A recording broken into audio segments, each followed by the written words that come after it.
نبی نے حضرت نوح سے ہر نبی علیہ السلام جو ہیں وہ دجال کی خبر دیتے آ رہے ہیں۔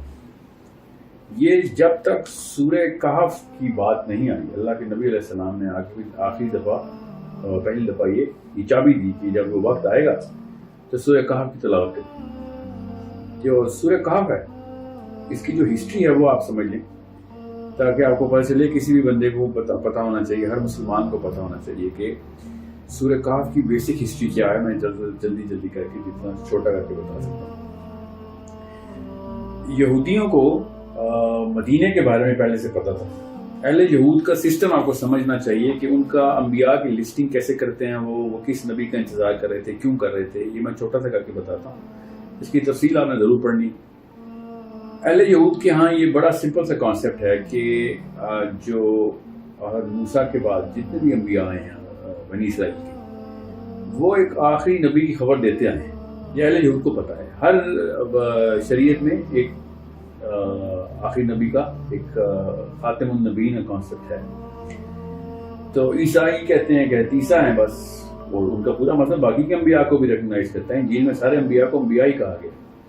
بہرحال تو یہودی جو ہیں وہ اس نبی کا ویٹ کر رہے تھے۔ حضرت صفیہ رضی اللہ عنہا جو ہیں ام المومنین، جو دو ٹاپ کے اسکالرز جو تھے اس وقت کے، جو دنیا کے سب سے بڑے ریبائز تھے، ان کی بیٹی اور بھتیجی، انہوں نے اپنی حدیث بھی ریکارڈ بھی کروائی۔ اس وقت صحیح بخاری میں حدیث اسی طریقے سے ہے کہ جب ان کے والد اور ان کے چچا جو تھے، انہوں نے جب پہلی دفعہ اللہ کے نبی علیہ السلام سے پوری طرح آ کے انٹرویو لیا اور پھر آگے گھر آ کے کیا بات کی، اس وقت حضرت صفیہ کہتی میں چھوٹی تھی، اتنی چھوٹی نہیں تھی کہ مجھے یاد نہ ہو، مجھے پوری طریقے سے پتا ہے کیا بات ہوئی تھی، اور انہوں نے اسی طریقے سے وہ ڈائلاگ لکھا ہے۔ وہ ڈائلاگ کیا وہ میں آپ کو بتا دوں تاکہ آپ کو یہ سے آپ کو سبق سمجھ آ جائے۔ پھر میں اہل یہود کا کانسیپٹ بتاتا ہوں۔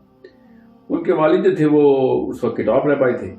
انہوں نے آ کے کہا کہ چچا نے پوچھا کہ دونوں مل کے آئے تھے مگر لوگوں کے سامنے بات نہیں کر سکتے تھے، تو گھر کا دروازہ بند کیا اور کہا کہ کیا سمجھتے ہو تم؟ تو ان کے والد صاحب نے کہا کہ یہ بندہ وہی ہے جس کا ہمیں بتایا گیا۔ اور جو چچا تھے انہوں نے کہا کہ آر یو شور، بالکل صحیح طریقے سے تم نے اس کا اندازہ لگایا؟ تو والد صاحب نے کہا ہاں میں بالکل شور ہوں کہ وہی ہے۔ اور پھر چچا نے کہا معصوم طریقے سے پوچھا کہ پھر ہم بیعت کر لیں گے اس پہ؟ تو ان کے والد نے کہا نہیں، کبھی بھی بیعت نہیں کروں۔ سمجھ رہے؟ اس کے اوپر اللہ تعالیٰ نے پھر آیت نازل فرمائی کہ یہ تم ایسے ہی پہچانتے ہیں جیسے باپ بیٹے کو پہچانتا ہے۔ اس آیت کا یہ سیاق و سباق ہے۔ اور کیوں نہیں انہوں نے کیا، یہ ایک الگ بحث ہے، اس کا دجال سے اتنا تعلق نہیں ہے، وہ ایک کسی اور دن کریں گے ہم۔ میں آپ کو یہ بتا دوں کہ وہ ڈھونڈ کیا رہے تھے۔ انہوں نے آگے پوچھا کیا تھا۔ یہودیوں نے مدینے میں آنے کا جو سفر تھا نا، وہ اللہ کے نبی صلی اللہ علیہ وسلم سے بہت پہلے کا کر رکھا تھا۔ یہ سلمان پارسی کے قصے سے بڑی تفصیل سے پتہ چل جاتا ہے کہ سلمان پارسی جو تھے وہ غلام بنا لیے گئے تھے اور ایک یہودی کے ہاں ہی کام کرتے تھے، اور وہاں سے ان کو خبر ملی کہ یہودیوں کے ان کے جو مالک تھے اس کو خبر آئی کہ وہ ایک نبی کا اعلان ہو گیا۔ یہ بڑے ایکسائٹیڈ ہو کے گئے تھے اللہ کے نبی صلی اللہ علیہ وسلم کے پاس، اور جا کے انہوں نے پوچھا کیا تھا اللہ کے نبی صلی اللہ علیہ وسلم سے۔ انہوں نے جا کے پوچھا، میں اسی طرح بتاتا ہوں آپ کو، پھر بعد میں اس کی تفصیل کروں گا۔ انہوں نے کہا کہ سورہ کہف سناؤ۔ اب انہوں نے کہا نہیں ہے کیونکہ سورۃ تو نازل ہی نہیں ہوئی تھی، مگر انہوں نے جو 3 سوال کیے اس کے جواب میں اللہ تعالیٰ نے سورہ کہف نازل فرمائی۔ اب یہ بہت غور سے سننا ہے آپ نے۔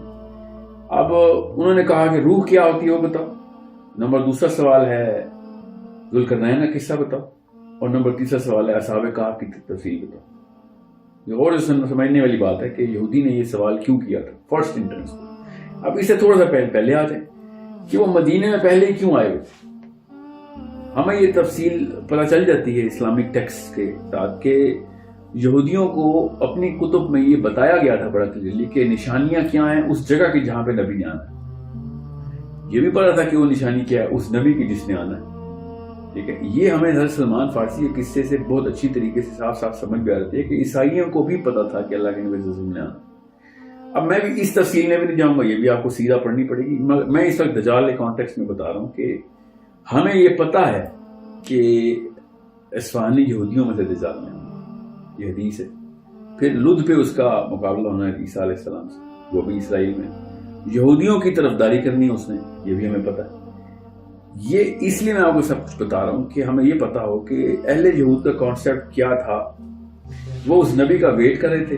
ان کو اس جگہ کی بھی نشانیاں پتہ تھی کہ وہ جو دو والکینوز کے بیچ میں ایک ایسا باغ ہے پام ٹریز کا, اس کے بیچ میں ایک شہر ہوگا, فلاں فلاں اور بھی بڑے معاملات ہیں.